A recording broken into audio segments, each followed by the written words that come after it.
zile zilizopita kwenye costa. Gari imeondoka.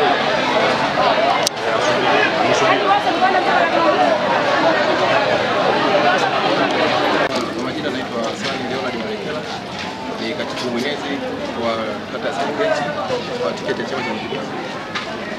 Mimi ni mshuhuda wa tukio hili kwa mtu wa pili na watatu. Ilikuwa majira ya saa 2 kasoro niliamshwa na mke wangu kwamba kuna mtoto wa jirani amekuwa kisimani. Baada ya kufika eneo la tukio ndio ninakuta mtu wa pili anapotelea ambaye ndio Tony. Kufanya ijazo kwa kumtafuta, yani kwanza kufanya uokoaji wa awali. Ndio ndani ya mawazo hayo akatokea mtu ambaye tulikuwa tunaamini kama yeye ni msaada, sababu yeye ndio kazi yake hiyo kuchimba visima. Huyo kwa jina la hapa nimeongea naye mimi, akasema ngoja nikachukue kamba nyumbani nije tumvute, aidha nishuke mimi ili yeye ashuke ili tumtoe jana. Akaenda nyumbani kwake sababu ni mita 50 toka eneo la tukio mpaka kwake. Akachukua kamba ambayo ilikuwa ni na kindoo ambayo ndio zana zake yeye anazitumia kwenye uchimbaji wa msingi. Amekuja mpaka eneo la tukio, kavua suruali yake, kaweka pembeni. Mimi nikamshikia nguo nikaweka pembeni. Nikamshikia kamba tena kumshushia chini, akawa anashuka chini. Urefu wa futi 6 nikasikia kama mtu anapumua kwa tabu sana. Nilihisi kwa mimi kwamba ni yule ambaye tulikuwa ametangulia chini kwenda kumwokoa yule kijana wa kwanza, lakini kumbe haikuwa hivyo. Nikamwambia wenzangu ambao wako nyuma yangu kwamba jamani, nasikia kuna mtu anapumua kwa tabu, manake inawezekana ni yule wa chini, kumbe ilikuwa ni huyu wa juu, na pumzi ikawa imekata. Yaani urefu wa futi 6 toka ground akajiachia huyu wa tatu. Yaani hapo amekata pumzi kabla hajagusa maji. Ndio akazama na yeye. Mara ya mwisho nilisikia pumzi ile ya mtu kuvuta maji. Kwa amevuta maji ndani. Ndicho nilichoshuhudia mimi. Pengine mtoto huyu wa kwanza ambaye alikuwa amekwenda kisimani, anataja ilikuwa sababu ni nini kwenda? Kwa sisi majirani hapa hakuna hata mmoja ambaye anaweza kawa na taarifa za mtu wa kwanza, kwa sababu sisi wote tumeletwa na taarifa za mtu wa pili na watatu. Na shughuli za uokoaji zilikuwaje baada ya sasa watu watatu kuwa ndani ya shughuli? Kwa jada za kwanza mimi nilichukua suluhu nikavunja, kwa sababu pale kwa kisimani palikuwa na tofali wastani wa 6 au 7 zinazoendelea juu. Nimevunja zile tofali. Tukatoa ili tujaribu tena mtu mwingine. Akatokea jirani yangu mwingine, lengo aingie. Nikamwambia labda tukufunge, lakini tukisema uingie kama walipoingia wengine na wao utapotelea huko. Kwa tukamzuia. Akaja mwingine naye tukamzuia. Kweli sana. Asante. Nini kinaendelea kwa sasa? Sasa hivi maiti zimeshatolewa, zimeenda.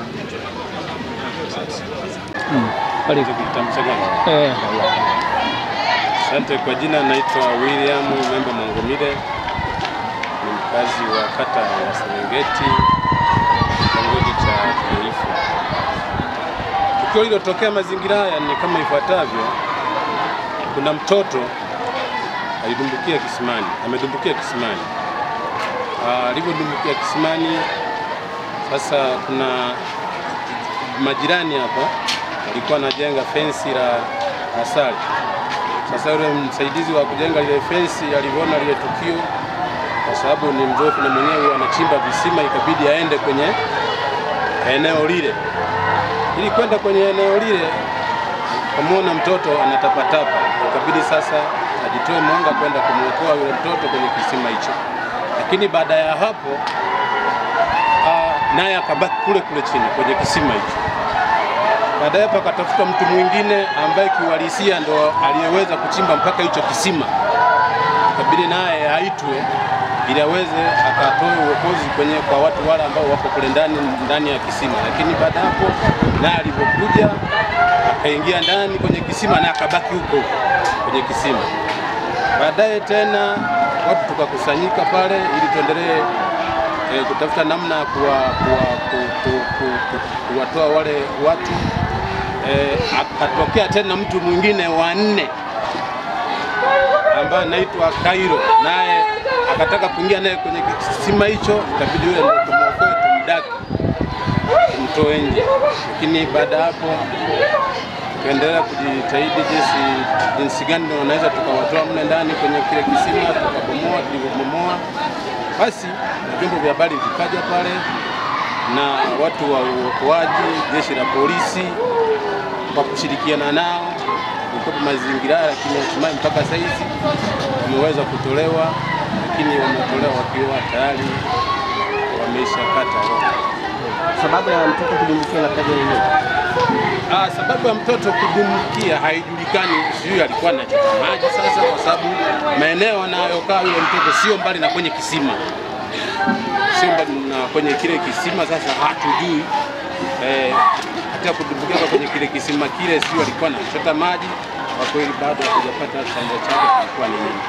Pole sana. Asante. Pengine hali sasa wananchi ikoje kama wananchi wanasemaje na wako katika hali gani?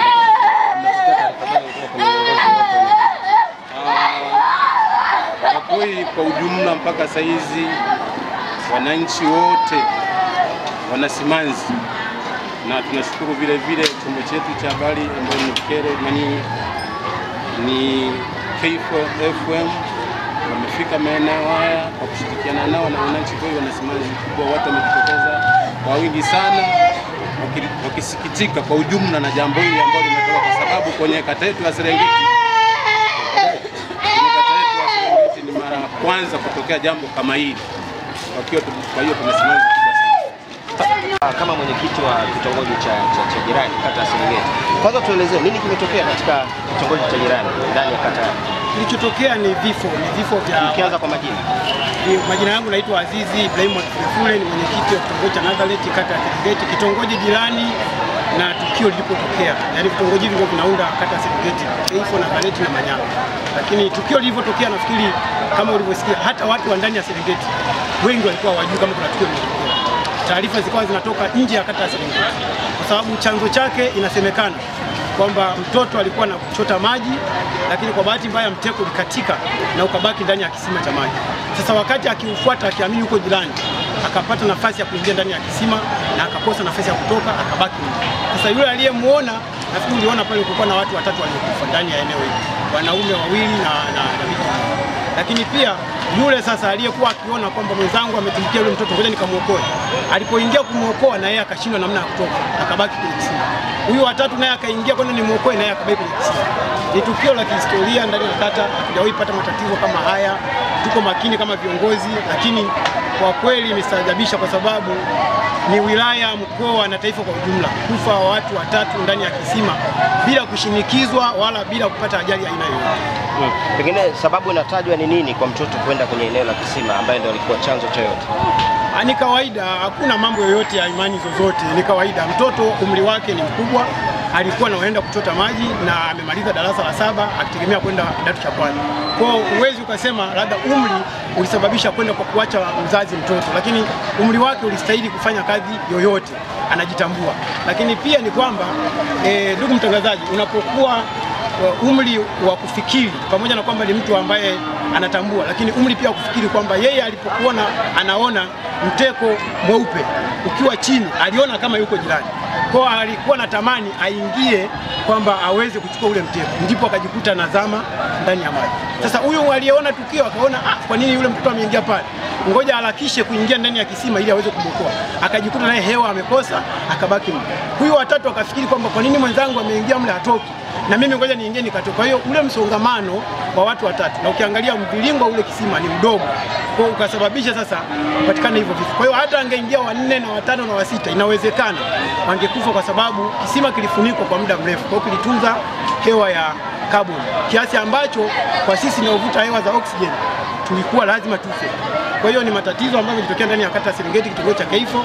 Ni masikitiko kwa ujumla, kwa sababu angalia mtangazaji, umati uliofika, vyombo vya habari, vyombo vya usalama, tunavishukuru, zimamoto wamefika, lakini tumeokoa miili, hatujaokoa uhai wa watu.